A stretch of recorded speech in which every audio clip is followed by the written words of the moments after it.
cannulated screw in which there is a hole inside the full length of the screw.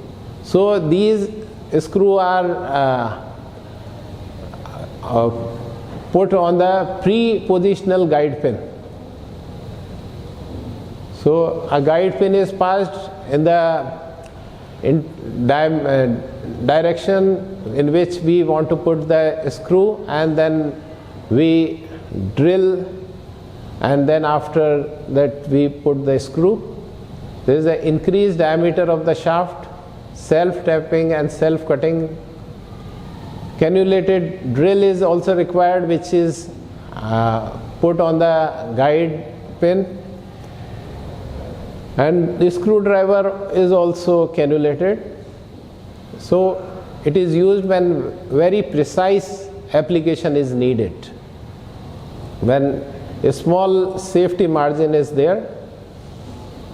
Because of the larger root diameter, it has less holding power than the non-cannulating screw, and also strength is also less.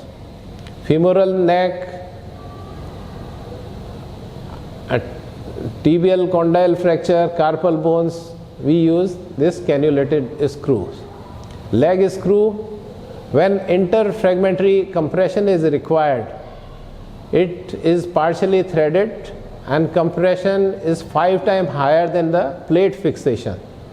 Proximal screw thread, which is threaded or not, must go engage the bone. So in both pieces the thread should be engaged. Distal screw thread must firmly grip the bone so it can oppose the bone and withstand the forces. Screw head must be firmly abut on the proximal cortex. In proximal fragment there is a gliding hole. So hole is more than the thread diameter of the screw, or it is usually put perpendicular to the fracture line. Ideally 2 screws should be put. If we are doing cortical screw 4 mm, 4.5 mm, we use 3.2 mm drill bit, and this proximal fragment, proximal cortex is drilled by the larger diameter, 4.5 mm diameter. So this threads does not hold in the proximal cortex. Only the head of the screw abuts the proximal cortex, and the purchase of a screw is in the distal cortex, and that is why this interfragmentary compression is achieved. Double threaded screw, it is introduced by Herbert. So it is also called Herbert screw, in which head is there but it also has threads. So there is a head has larger diameter threads, and rest of the shaft of the screw has a smaller pitch. Head also got threads, and distally it also get the threads, but it is of smaller diameter. So a different thread induce the interfragmentary compression. These are engaged in the proximal fragment, while these are in the distal fragment. It is used in scaphoid, capitellar or osteochondral fracture, where we does not want head should protrude beyond the articular cartilage. So we get example of the scaphoid, which is in the wrist, and this screw goes wholly inside the bone, so head does not project beyond the articular cartilage. Locking screw, it is also got threads in the head which engaged in the locking plates. The hole in the locking plate are of the same architecture that these threads are drawn. There is a double threaded head, cortical countersink is there, and thread starts at different points. Screw threads are shallower and increase core diameter. The amount of projection of the threads is less, and the tip is self-drilling, self-tapping. This is the flute to cut the bone. It resists pull-out forces, and it is most useful in the osteoporotic bone of old age. Then plate can be used in various modes: neutralization plate, compression plate, buttress plate, or condylar plate. And plate design can be of various types: dynamic compression plate, limited contact dynamic compression plate, in which compression between two fragments is possible by just inserting the screw in the desired fashion.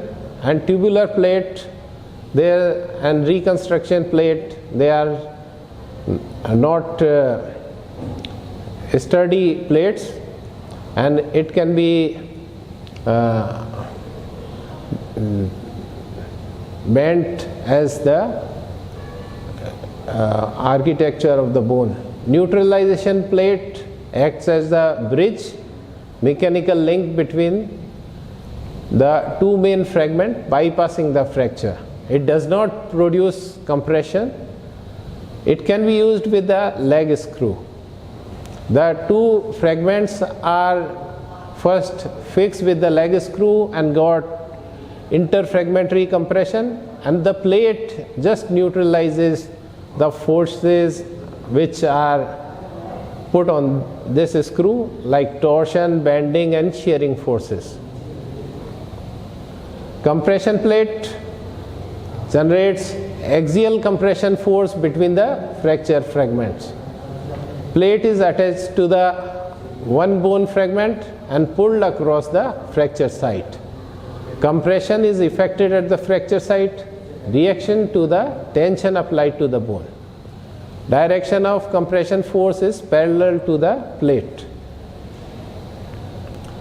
Buttress plate, it prevents bone from collapsing. It has a larger surface area and wider distribution of load applied to the bone perpendicular to the flat surface of the bone, and fixation should begin close to the fracture site. The first screw after the fracture is put first, so plate is firmly put on the bone and the above portion just buttress the fracture from collapsing. Plate should extend from the diaphysis to metaphysis and prevents axial deformity and minimize compression and shear forces, torque. It is very useful in tibial plateau fracture. Condylar plate, it has both neutralization and buttress function, maintains reduction of intra-articular fragments, rigidly fixed metaphysis to diaphysis, and it can also function as compression plate. Distal femoral fracture and proximal femoral fracture, condylar plate can be used. General principle of the plating: load sharing devices. The nails are load. The strength of the proportion to the thickness of the plate. Increased contact decreases the blood supply. So we developed limited contact compression plate, and stainless steel is stiffer than the titanium, but titanium is inert and more